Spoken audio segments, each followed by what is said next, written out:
Alhamdulillahi Rabbil Alamin. Wassalatu wassalamu ala ashrafil anbiya'i wal mursalin. Wa ala alihi wa sahbihi wa man tabi'ahum bi ihsanin ila yaumiddin. Amma ba'd. Ikhwatal Islam rahimakumullah.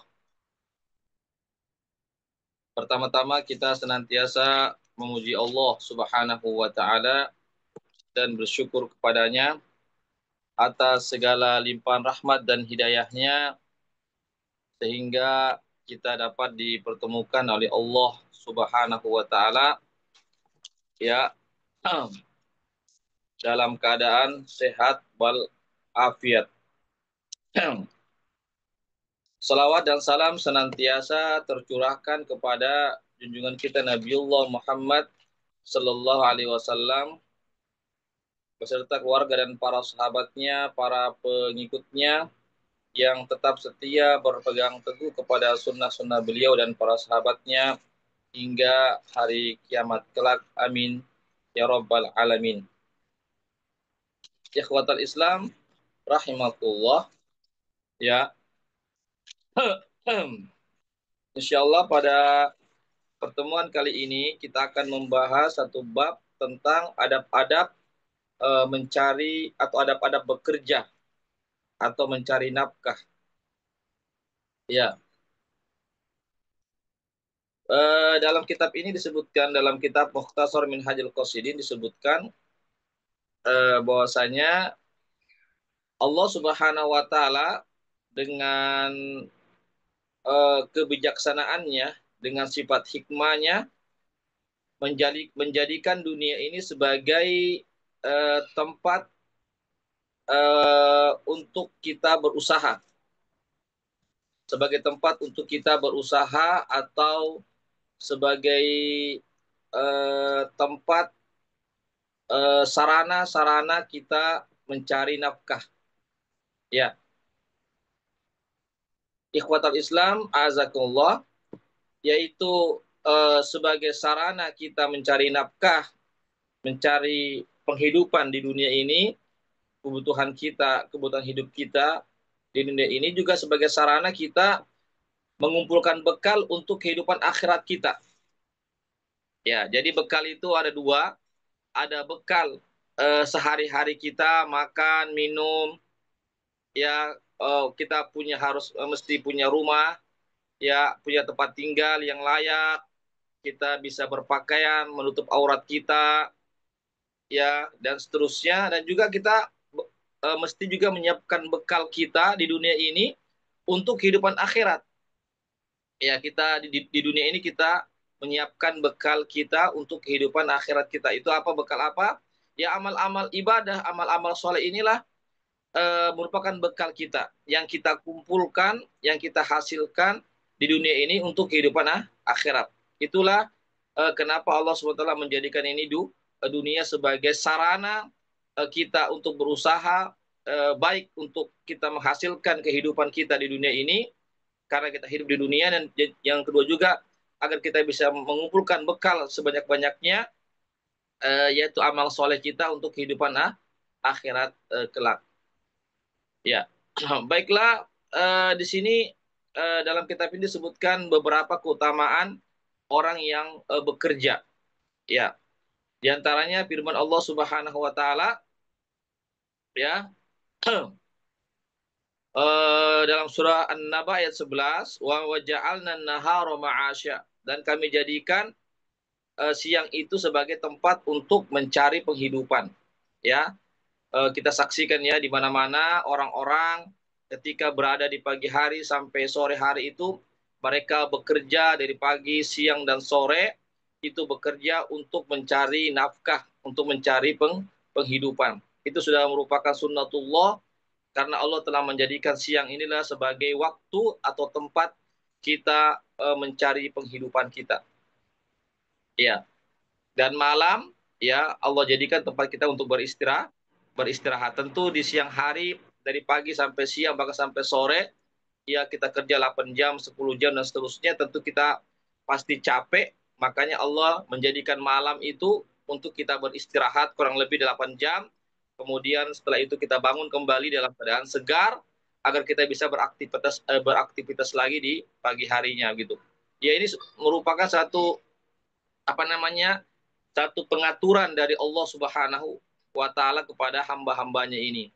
Satu nikmat yang Allah Subhanahu wa taala berikan, ada namanya siang, ada namanya malam, ada namanya kita harus bekerja karena kita butuh hidup, butuh makan dan seterusnya, butuh tempat tinggal, maka kita diberikan ruang waktu untuk bekerja dan juga Allah berikan kita waktu untuk istirahat karena tentu kita tidak mungkin bekerja selama 24 jam non-stop karena kita sebagai manusia biasa pasti ada namanya kekurangan-kekurangan, kemampuan-kemampuan yang terbatas, fisik kita, pikiran dan seterusnya. Maka Allah SWT jadikan malam itu untuk kita menenangkan kita punya pikiran, untuk menenangkan kita punya fisik kita, ya agar kita tetap sehat, pikiran kita, fisik kita tetap sehat, rohani kita tetap sehat, agar di pagi hari kita bisa beraktivitas lagi. Itulah, beginilah kehidupan ya, kehidupan yang mesti kita jalani. Ya. Uh, Kemudian dalam ayat yang lain, ya Allah SWT berfirman, ya dalam surah Al-A'raf ayat 10, wa ja'alna lakum fiha ma'aisha qalilan ma tashkurun. Kami menjadikan untuk kalian di bumi ini adalah tempat untuk mencari penghidupan. Ya, hanya saja sangat sedikit dari kalian yang bersyukur kepada Allah Subhanahu wa taala. Jadi ini ayat ya sama dengan ayat yang pertama tadi bahwasanya Allah menjadikan di dunia ini kita mencari penghidupan ya mencari namanya nafkah untuk kita bisa hidup ya bisa bertahan hidup agar kita bisa mendapatkan apanya hidup kita tidak susah makanya ada namanya waktu siang untuk kita bekerja hanya saja manusia ini sedikit sekali bersyukur kepada Allah Subhanahu wa taala. Jadi tatkala kita diberikan kemampuan untuk bekerja, tatkala kita diberikan ruang waktu untuk bekerja oleh Allah itu merupakan nikmat dari Allah Subhanahu wa taala. Kemampuan untuk bekerja, kemauan untuk bekerja, waktu yang cukup luas ya, lapang dari pagi kurang lebih 12 jam atau 8 jam kita dikasihkan waktu siang terang benderang ya kita masih kuat itu merupakan satu nikmat dari Allah Subhanahu wa taala. Ya, ya. Jadi karena dunia ini Allah Subhanahu wa taala berikan kita ruang waktu untuk bekerja untuk penghidupan kita, untuk kehidupan kita, untuk kelangsungan hidup kita, khususnya di siang hari yang cukup panjang ya. Boleh dikatakan sampai 8 jam kita bisa bekerja itu merupakan nikmat dari Allah Subhanahu wa taala. Ya. Jadi nikmat itu tidak langsung instan misalnya berupa uang, berupa materi, berupa tapi usaha. Kita diberikan usaha oleh Allah untuk kita bisa bekerja, diberikan namanya maksudnya diberikan kemampuan ya. Yang saya maksudnya usaha kemampuan. Kemampuan kita bisa bekerja, kemampuan kita bisa berpikir, kemampuan kita bisa berjalan, bahkan kemauan ya kehendak atau kemauan itu untuk kita bekerja itu merupakan nikmat dari Allah Subhanahu wa taala ya. Jadi jangan kita bayangkan nih, nikmat itu kalau hanya apa yang kita makan saya itu nikmat, apa yang kita minum itu nikmat, kenikmatan. Jangan kita bayangkan kenikmatan itu apa yang kita pakai, misalnya mobil, pakaian, tempat tinggal yang wah misalnya dan seterusnya, ya uang, jabatan, pangkat, kedudukan, kekuasaan. Jangan itu saja kita katakan nikmat. Ya, nikmat itu juga mencakup adalah keinginan ya. Jadi keinginan itu adalah nikmat dari Allah karena Allah yang memberikan keinginan kepada kita untuk beraktivitas. Ya coba seandainya Allah tidak berikan kita kemauan atau keinginan atau kehendak untuk beraktivitas, maka kita tidak bisa beraktivitas. Kita ini kan bisa beraktivitas karena ada kemauan kan? Kita bisa makan karena ada kemauan untuk makan. Kita bisa bekerja karena ada kemauan untuk bekerja. Kita bisa tidur karena ada kemauan untuk bertidur. Jadi kemauan untuk bekerja, kemauan untuk makan, kemauan untuk beraktivitas, kehendak itu merupakan pemberian dari Allah, anugerah dari Allah, nikmat dari Allah Subhanahu wa taala yang harus kita syukuri. Ya, yang harus kita syukuri. Coba contoh saja misalnya ya. Contoh saja ya ya contoh saja misalnya kita lagi sakit misalnya ya. Lagi sakit itu kan terkadang kemauan kita sudah tidak ada kan, kemauan, tidak ada lagi semangat kita makan, tidak lagi semangat untuk jalan-jalan.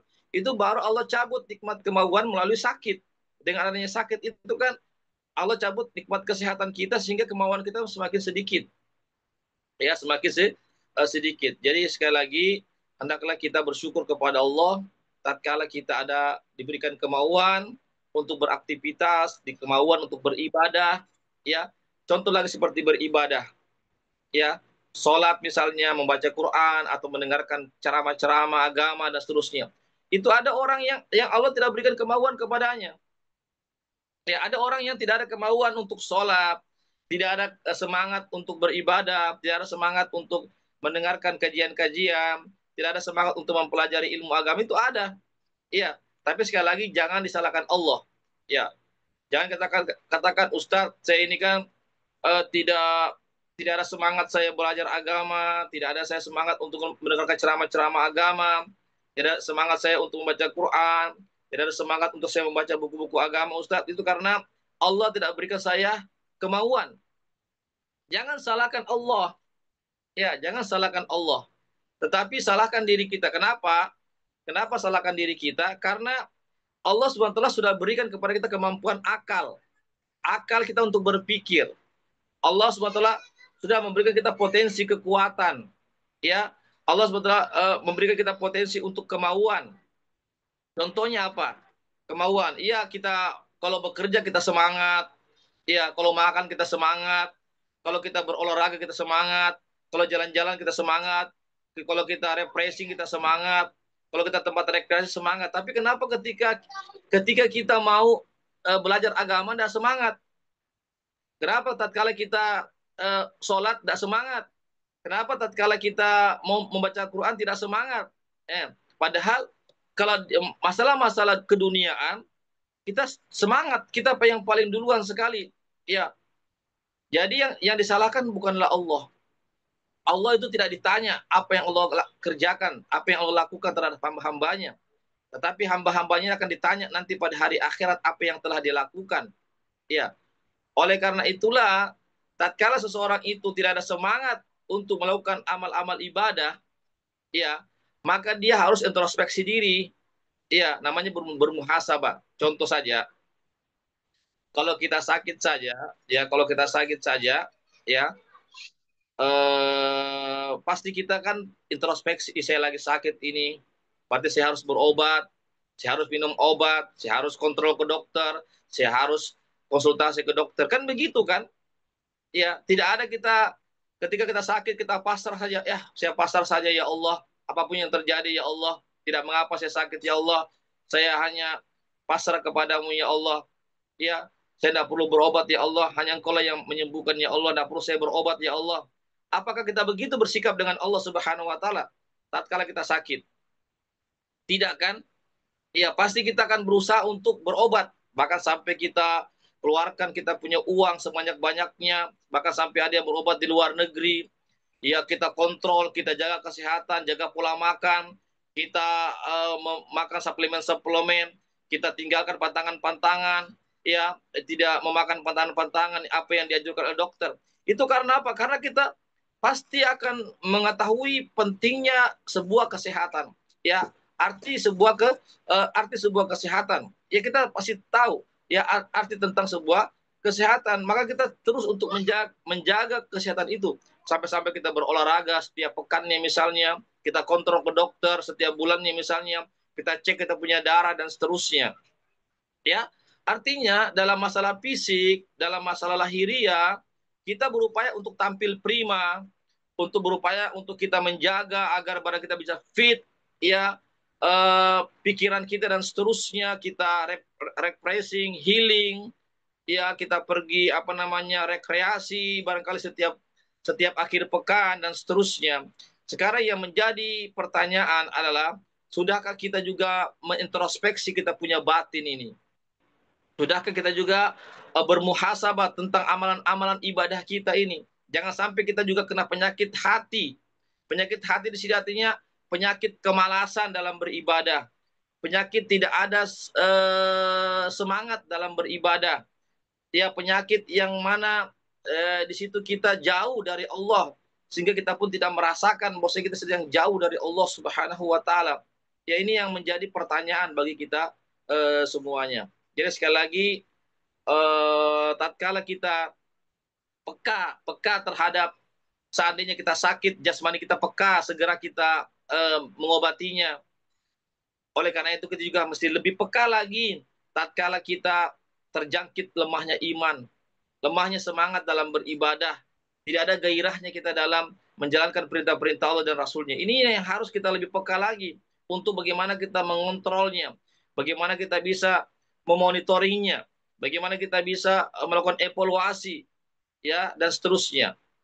Sebagai contoh saja, analisanya adalah kalau kita sebagai pegawai, ya, pasti kita ada namanya evaluasi ya. Apakah evaluasi setiap pekannya, setiap 3 bulannya, atau setiap semesternya?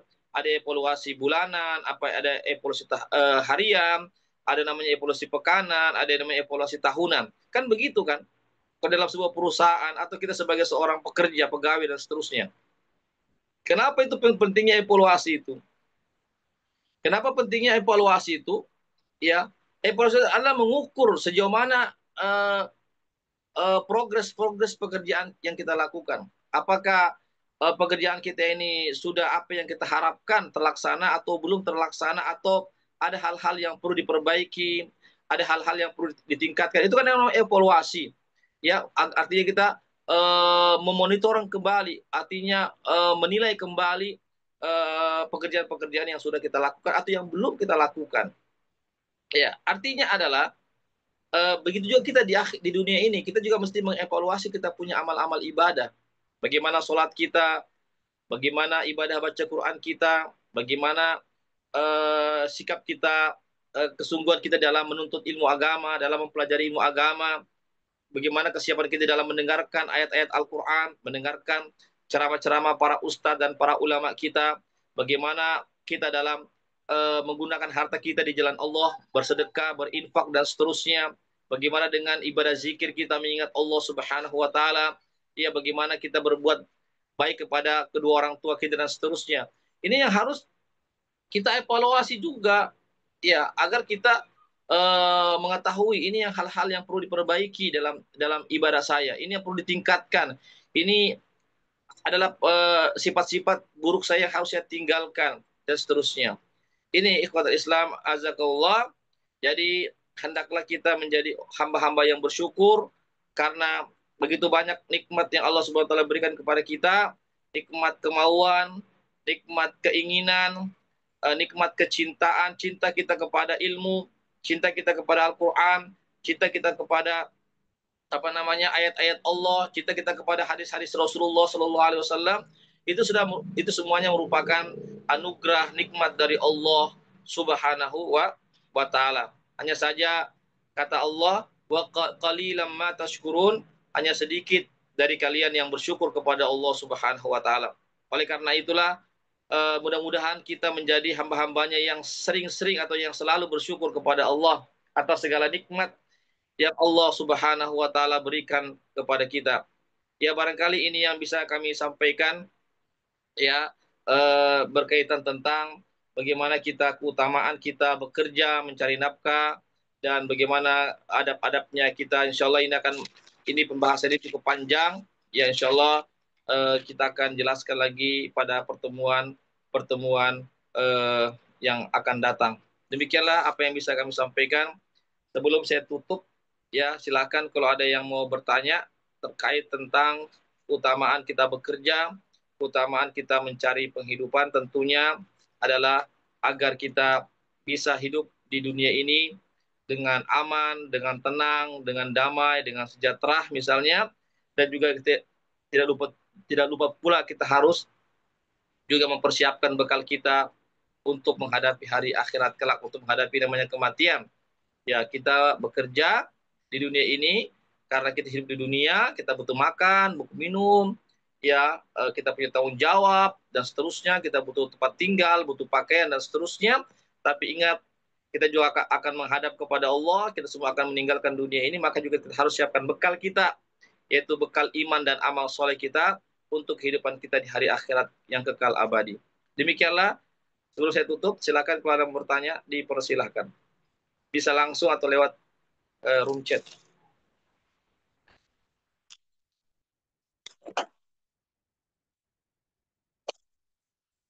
Baik, kalau tidak ada, kami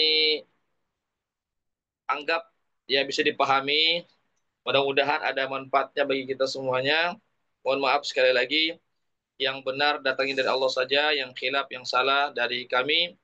Kami mohon ampun kepada Allah dan kami mohon maaf kepada ikhwah dan akhwat sekalian.